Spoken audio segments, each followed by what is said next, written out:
Hey everyone, Leah Harlann here. Welcome to my little virtual reading corner. Come in and make yourself comfortable. This is the first of hopefully many videos where I look back at what I planned to read in the previous month, review the books I did manage to finish, and discuss what happened to the ones I didn't. Let's get started.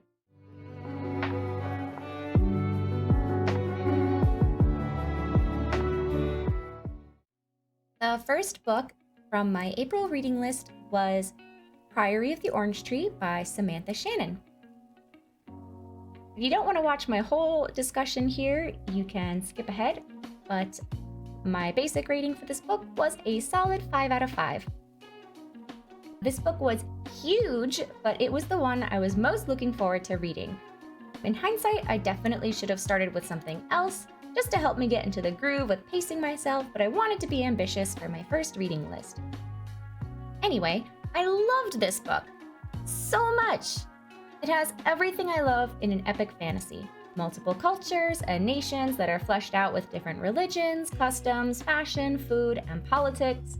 It had dragons, both kinds. Magic that is balanced and doesn't overpower the non-magical characters.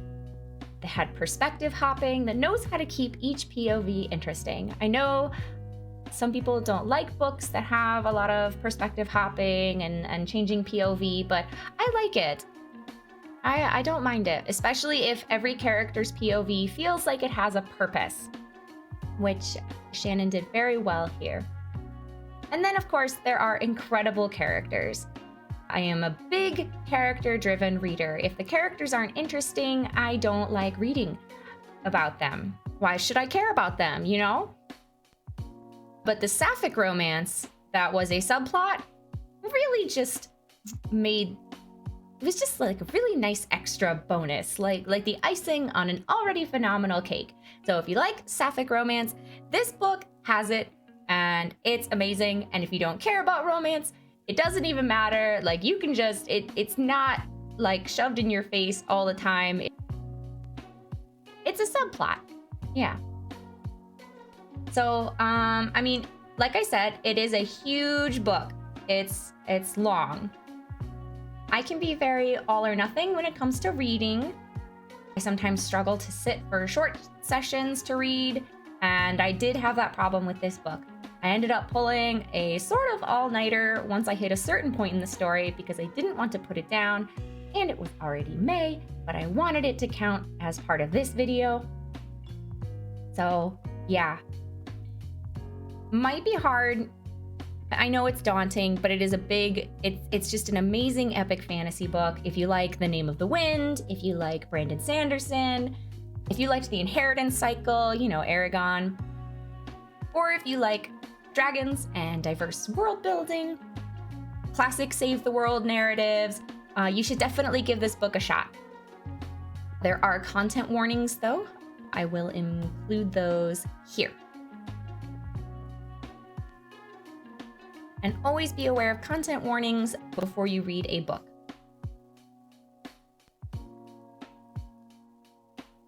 The next book that I read in April that was on my reading list was The Light of the Midnight Stars by Rena Rossner. TLDR, I gave this one a 3 out of 5. Let me kind of explain.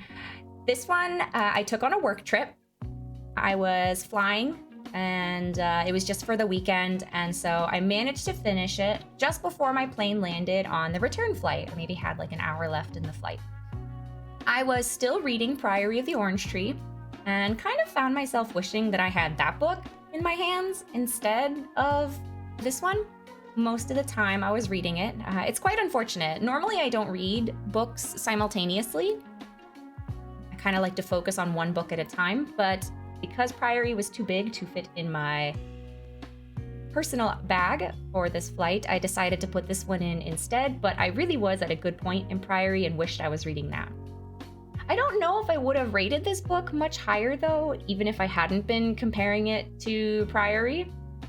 The idea was really solid, and I loved the magic system and the lore being tied to a faith that typically doesn't get the fantasy treatment. It really just came down to the plot not being there for me, as well as the characters being kind of disjointed. Like I said, I like POV switching if it's done well, and if the characters are interesting, but it didn't hold up as well this time for me. I did enjoy the character development that each of the three sisters had. These are the three POVs that we jump between, but the plot of the book felt less like a proper story and more like a loosely tied together series of events, which is basically the origin of the book, being based in multiple fairy tales, but I kind of wish it had been transformed more. In its current form, it didn't really feel enough like a novel, if that makes sense. Despite what I didn't like, the book did leave an impact on me though, and I enjoyed some of the ways Rossner played with formatting, verse, and weaving history and fantasy together. If you want to read a really different kind of fantasy, it might be worth checking it out from your local library. I don't know if I recommend, just straight up buying this book, and that's why libraries are so great. You can kind of test run a book without committing to buying it. But also do be aware of the content warnings for this book as well, as there are some pretty strong ones that show up. There are some pretty dark themes that do come up. So be very aware, and I will list those here.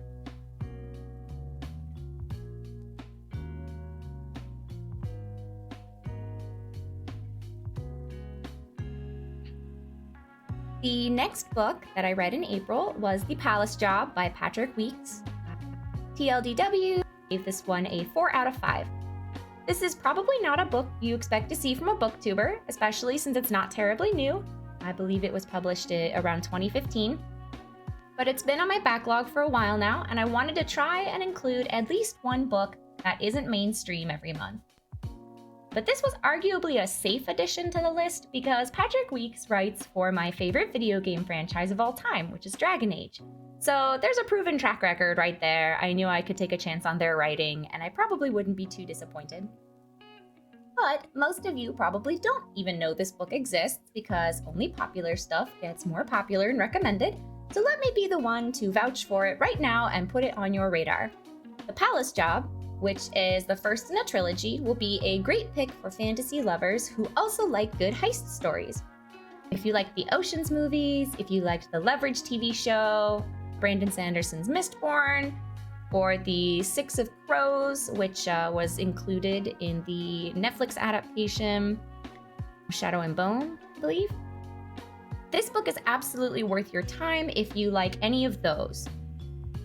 It has such a great cast of characters, as you would expect in a heist story, but one of my favorite parts is how much Weeks uses fantasy elements to amp up every part of the tropes involved. So you don't just have your typical heist crew of hackers and grifters and thieves. You have a unicorn that can manipulate emotions and a wizard who uses illusions to disguise himself. There's a character who's sort of like a ninja and a monk, but he refuses to fight living people.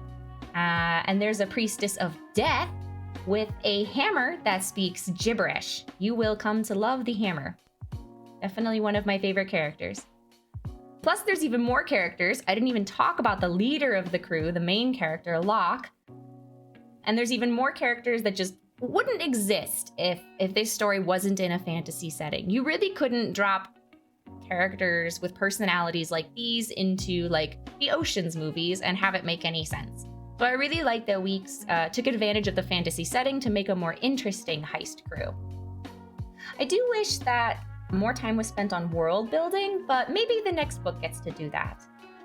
It's definitely more of a popcorn novel though. You're not going to see any groundbreaking or game-changing stories or content here, but it is a very fun read, just like watching a heist movie usually is.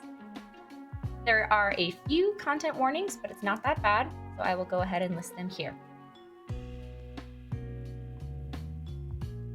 And now we will come to the last book that was on my April reading list, which is She Who Became the Sun by Shelley Parker Chan. Unfortunately, I did not start this book in April even, so I renewed it at my library and then have pushed it to my May reading list. I am very much looking forward to reading it though, because I heard a lot of recommendations for it after I finished the Poppy War trilogy. It's got fantasy, alternate history, LGBT representation, and it's an Asian fantasy setting. So I know I'm late to the party on this one, but I can already tell I'm going to read it quite quickly once I get started, so I might end up taking this on one of my work trips this month. Well, that's it for the It reading list video. I hope you enjoyed it. I don't think I'm going to treat these as incredibly analytical or like a literary review, but more just as a way to get my thoughts out and give general impressions. I hope you can think of me like a friend that you would come to when thinking about reading something new, or to ask whether or not I liked a book that you've heard a lot about.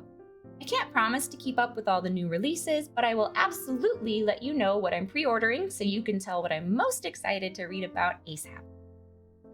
If you want to know what I'm planning to read for May, and what I've already started, check out my shorts here on YouTube or follow me on TikTok. That's all for now, patrons. I hope you read something new and come back soon.